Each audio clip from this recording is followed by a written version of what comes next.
Okay, so the highest block rate in the class right now is 14% with this topic, standard chemical and physical states of the elements. Standard chemical and physical states of the elements. In other words, 14% of the class has tried that has tried it has not gotten through it. So that's still a low number, but I want to do this with you. So standard chemical and physical states of the elements. So when I read this, I'm gonna like I typically do, walk through this as if I'm a student and seeing this for the first time. Okay. So I'm sitting here and I read this. Write a chemical formula, including the physical state symbol, for each element listed below in its standard state. Okay. So first of all, this term right here, in its standard state, that doesn't mean anything to me because I'm seeing it for the first time, right? Physical state symbol we may have seen in a previous topic. Okay, so we'll review that again. And I'm going to assume that chemical formula, you're okay with that. So write a complete chemical formula, including its physical state symbol. That's solid, liquid, or gas, by the way. Solid, liquid, or gas.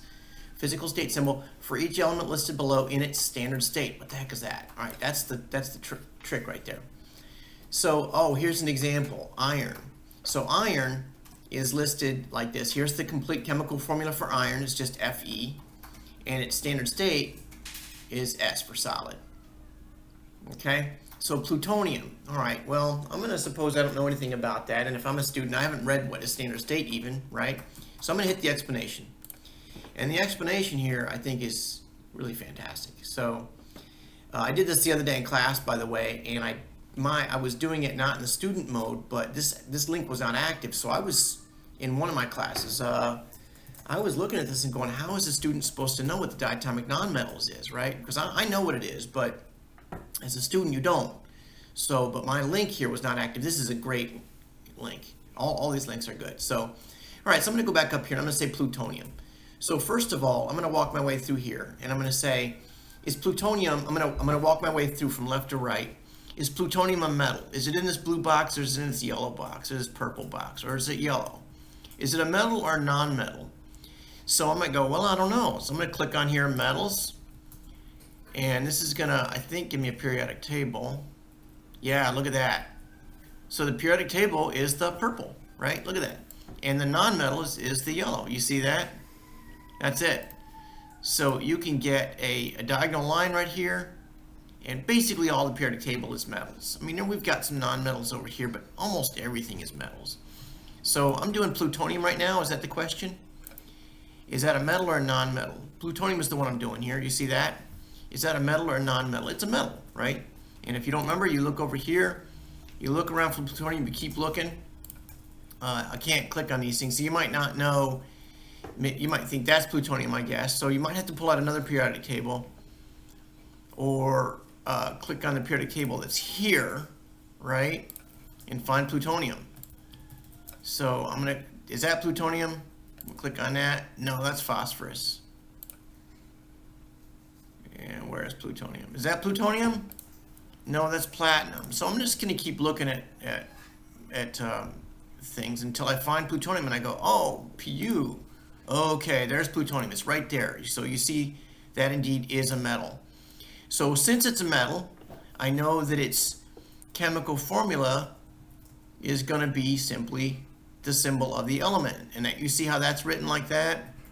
That M, that's the dummy symbol for, or the dummy variable for the element name. So it's going to be that. And it looks like it's going to be a solid, unless it's a metal and it's mercury, which is liquid here, okay?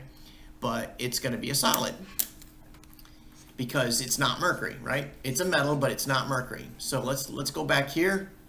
Let's click in. Oh, can't. Okay. So I would write in Pu. You know what? Let me pull up a whiteboard here.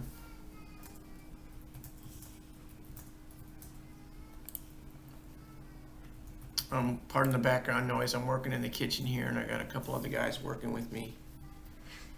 And a little girl singing in the background. So plutonium is a metal, and so it's going to be the symbol of the element, and then it's going to be a solid, because the only metal that's not a solid is mercury, right, which is a liquid. Okay, so this is the answer for plutonium. That's the full chemical formula, and there's its physical state. Its physical state, and it's this is the standard state of plutonium. By the way, let me give it a little definition of standard state. Standard state is essentially how you would find the element if you found it in nature, right? The standard state of an element is the chemical and physical state of an element at a pressure of 10 to the 5th pascals, a pressure where we are now, right? We live in 1 atmosphere, which is about 10 to the 5th pascals, in a standard atmosphere, usually 25 degrees Celsius, which is about room temperature, okay? So that's the standard state, is when you have about 1 atmosphere and about room temperature. Okay, so we just did plutonium. We found it was a metal, and since it's not mercury, it must be a solid, so it's Pus, okay? Let's do the next one, nitrogen. So I come along here and I say nitrogen. Is nitrogen a metal? Well, I happen to remember it's not a metal, but let's suppose you didn't know. You click here and you find nitrogen, right? We do the same thing. We look through here for N, and nitrogen is right there. It's yellow. So probably most of you knew that. If you didn't know that, you would do what we did last time with plutonium. You'd pull up the periodic table, and you would search for nitrogen, right? So it's not a metal, it's a non-metal. So is it a noble gas? Well, suppose you don't know what a noble gas is. Noble sounds like something pretty good, must be good, and nitrogen sounds like it's good, so maybe it is a noble gas. Let's click on that. What is a noble gas? Aha, look at these yellows along here. These are the noble gases, right? And nitrogen is not in there, so it's not a noble gas. All right, let's move over now. Is it a diatomic nonmetal? Well, I don't know, but I'm going to click here. I'm going to go, oh, look at that. H, and look at this. This is like a backwards gamma. Backwards capital gamma, the Greek letter, right? Or backwards 7. Oh, no, that's a frontward 7. So it looks almost like a 7, right? And there it is right there.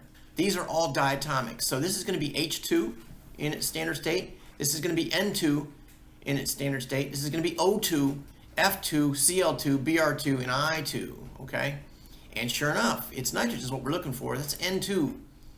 So it's going to be N2, and it's going to be a gas,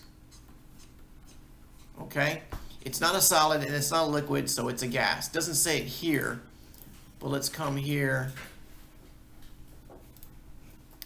Yeah, doesn't say gas here, but look at this. In other words, the metal for mercury. Okay, this is some comments down here. The 7 diatomic nonmetals, the diatomic nonmetals are mostly gases, but iodine is a solid and bromine is a liquid, okay? So you see that? So I know now with this table here that nitrogen is a gas, okay? So I'm gonna come over to my, here, I'm gonna say it's a diatomic nonmetal. That's not how you spell nitrogen. It's N, and it's 2 because it's diatomic, and it's a gas because it's not iodine or bromine. Okay, so let's go back over here, and let's keep going. What about carbon? So is carbon a metal? You may not remember that. So I'm going to click here. Aha, here's carbon right here. It's yellow, so it's not a metal. Okay, so since it's not a metal, it is non-metal, okay? Is it a noble gas? You see, as a student, I'm just going to keep clicking on these things until I remember them, right? Noble gas, it's not the ultimate way to memorize, but it's a good start, a very good start. You just keep doing this until you know it without clicking on it. So, noble gas, it's not a noble gas. Is it a diatomic nonmetal? I don't know. Let's go back over here. Diatomic nonmetals. Aha, there's carbon right here. So no, it's not one of those. So it doesn't belong in this box. Is it phosphorus? No. Is it sulfur? No. Well, it must be this then. So I'm going to write, can you see there's my dummy variable x? And it's solid. So I'm going to come here. Let me go over to my whiteboard. I'm going to say, well, it must be simply the symbol and solid. Okay. So that's the answer for carbon. And let's just for comfort level, let's go down here and see Pus, N2G, and Cs. And that's what we have on our whiteboard. Pus, N2G, and Cs. Okay, so I'm going to do one more example, but I'm going to do this without looking at that table. I'm going to pretend like I've got it in my head. You might have written it down in your notes, which is fine, of course. It's probably a good idea. But ultimately, you're going to need to do this again until you can do it without that table, because you don't have that table on the test, right? So I'm going to think about zinc. Is zinc a metal? Well, you will have a periodic table. Let's pull that up. Zinc is right here. right? Click there, zinc. So yes, it's a metal. And these, by the way, are, oh, you can see here, right? It's blue. So these are all non-metals. I mean, these are all metals. All the blues are metals. Okay, so it's going to be zinc, and it's not mercury, so it's going to be zinc solid. Okay, what about xenon? Well, again, this is nice, okay? Because xenon, I've got my pull on my periodic table here, and here's xenon right here. Verify that, sure enough, xenon. Okay, it's a noble gas. And since it's a noble gas, it is not diatomic, so I just write Xe, gas. Okay? And what about fluorine? Well, fluorine is, boom, right there. Ooh, that's in my that's in my 7. See that? Diatomic gases, 1, 2, 3, 4, 5, 6, 7. And there's fluorine. Let me click on it to verify. Fluorine, boom. Okay? And that's a diatomic gas. Okay? F sub 2, gas. Okay? I'm going to hit check, get my green, and move on. So you're going to have to do it a couple times in order to knock this out of your topic. If at the end of that you're not comfortable with it, you need to review it, right? Because you'll get credit for it, but you're not good with it until you can do it without that diagram or without your notes. So so yeah, go for it. Looks like it's going to be easy when you remember that table, I guess, and that's going to be, I think, the real challenge of this, and having a good grasp on what is the definition of standard table. All right, good luck.